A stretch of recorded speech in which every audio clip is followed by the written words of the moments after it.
What car do you drive? Well, that's like a long story, basically. So, I bought my first car when I passed. I bought a Citroen C3, and I really loved that car, but then it broke down on me. Then I bought a Ford Focus, and then that one kind of died on me as well. And it's now I share my mum's car, but I mean, I quite like mum's car, so it's fine.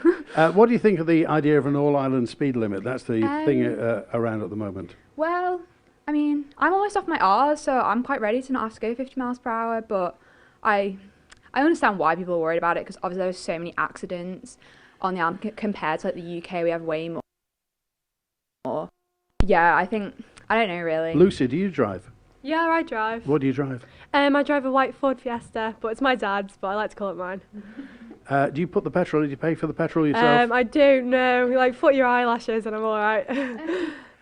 What do you think of the idea of an all-island speed limit? I think it's a good idea, to be honest. Do you think it's a some really people good idea. drive too fast? Yeah, 100%. On the mountain road, I swear I've nearly crashed about 5 times already. Well, you should slow down. I'm like a 40 miles per hour kind of girl. I'm having people overtaking me on like blind corners, going really, really fast. I do think it's definitely a good idea. What would you say to them if they're listening now then? Slow down, put your brakes on, don't overtake me. Yeah. Okay, Imogen, do you drive, Imogen? No, I don't. Do you want to drive? Will you be? I do want to drive in the future, but with my exams, and I just want to focus on them because I can learn to drive at any stage in my life, whereas my exams are sort of now or never. What sort of pressure do the exams put on you? How do you feel about them? Oh, immense pressure. Like sleepless nights, which sounds probably quite pathetic to some people, but because I care so much about how I do and the sort of how people look at me for that piece of paper, for that grade on that piece of paper. So What do the teachers say about that? the teachers are just, as long as you're doing your best, then that's all they can ask for, which I do appreciate that. But then you've got friends who are like, oh, what did you get? Oh, kind of shut up. So it just depends. How have your exam grades been? They've been okay, yeah. There's been a few blips, but I'm working at getting them up because I know I've sat with my teachers and I now know where I went wrong, what I can do to improve that. Did they do that? Still teach you about exam technique and this, that, and the other? Yeah, so we know because obviously now you're not marked for putting a certain phrase in. You're now marked on a criteria, so they'll read the whole piece of paper, they'll read your whole answer, and then they'll grade you in levels. And we've had sort of a lot of lessons focused on how we need to get in them brackets, because like when you get your knowledge marks, that's it. There's no point waffling on, which I'm trying to work on. Well, it's no consolation whatsoever, but from time immemorial, everybody's had trouble with exams. Yeah. You're not the only person, and I'm sure you'll be absolutely fine. John's next to us as well. You want to make a point about social media, John? Yeah, just on the topic we were discussing earlier about whether social media is a good or bad thing. We were discussing during the ad break about mental health a bit, and social media, although the media likes to generally report that social media is having, XYZ negative effects on young people, there is the converse argument that actually for young people who are socially anxious or who have problems that they would struggle saying to people in real life, social media does give them, and I have seen this in my own experience and with other people, it gives them the opportunity to talk to people about those things and actually get help and get support in a way that they actually wouldn't previously have been able to. Do you think we'd ever get rid of the dark side of social media, though? I suppose it depends what dark side you're talking about. Negative side. So issues like social media addiction and things like that, I think as long as there's an increasing awareness that can happen and people recognize how to kind of live a balanced lifestyle and work it into their lives without it consuming other things, then that can be managed, yeah. It'll be interesting because your generation, the people who are now coming into adulthood, will be the first ones who will have spanned social media when you were younger, children, adolescents, and you'll have the social media for the rest of your life. So you'll be the pioneers of this. So it'll be your generation that will find their way around what happens to social media. We may look back in 20, 30 years and say, why did we put all that information out? Why did people put so much information out in social media? But it's an interesting point about the fact that lonely people, people who are in minorities, may find social media very helpful to them. Yeah, I mean, I do think that it'll be interesting with us being the first adults that to grow up that actually understand social media fully, yeah. Interesting. Okay, I want to talk about the TT. Who's a fan of the TT here? Nobody is a fan. Oh, you're a fan of the TT, Imogen. You're a fan of the TT, yes. Yeah. Where do you watch?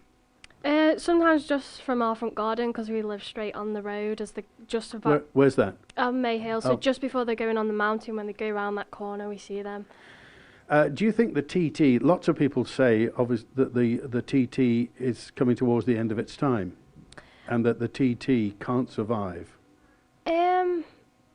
Yes and no, because obviously you've got the electric ones, whereas I think for this year, haven't they banned them or something? Yeah, they pulled the electric class this time. Yeah. It was seen to be building, but for some reason the government have pulled their support for it. No, I think it's just because of like what it's known for. It's known for the noisy bikes racing past. It's not known for little whizzy ones going round. But in all fairness, how the TT benefits the island, I think we kind of need to do our best to keep it going. But in a world of health and safety, when Yeah. everybody's health and safety conscious, a moment's lack of concentration, hundredth of a second, and somebody's dead. Yeah. Somebody is dead, and that doesn't happen in many places in the world. It is the original extreme sport. Do you think it'll survive? I don't know, because obviously it's their choice to go and do that. It's like anything though, if you're riding a bike on a road and you lose concentration, a car could easily wipe you out. I think it's just generally life. If you want to race a motorbike, then go ahead and race it. What's Ramsey like during TT? I love the community and the spirit, like because we obviously before the mountain road opens, they're all like queuing outside our house and they're just talking to us and telling us about their experiences. I really like it. Good. Any other fans of the TT around here? Oh, Lucy, yes. Hi. Yeah, I love the TT. I used to work in Loonies in Ramsey, and you can like get such a excitement vibes from everyone. You can tell everyone's in a really good mood when it's TT. I know exactly what you mean by saying that. Obviously, like it's very dangerous. Like it's a big worry. But I think Imogen's absolutely right by saying, like at the end of the day, like there's risks associated with everything. Like that's their decision to do that. Yeah, I think it's a really good thing for our man. So you think it's going to last, yeah? I'd like to think so. Yeah, I'd like to think so. Okay. All right. Let's go to Patrick. Are you a TT fan, Patrick? No, I'm not, to be honest. What do you do during TT? Stay in my room because all the buses are off. Max, are you a TT fan? I don't mind it, but it just annoys me all the bikers coming over and just getting in the way. At the co-op? Not even at the co-op, just out and about on the street. It just winds me up. Do you ride a bike then? No, I ride a push bike if that counts, but no, it's just the people I don't know. It's just one of them, isn't it? It happens every year, and just got to cope with it. Are you going to university? Did you say? Yeah, I'm planning on going to university. I'm in year 12 at the moment, but I'm planning on going when I finish my A-levels. What are you studying? Well, I'm studying economics, politics, and history. So I'll probably go in to do a PPA or a history degree. Any choice of university so far? No, I've not looked into anything, to be honest. I've got a lot of time to do that. Do you think you may become a future MHK? No, because I've buggered off the island by that point. Why wouldn't you want to stay on the Isle of Man? It's just when I need to broaden my horizons. Do you think you may, because lots of people leave the Isle of Man and then come back? Yeah.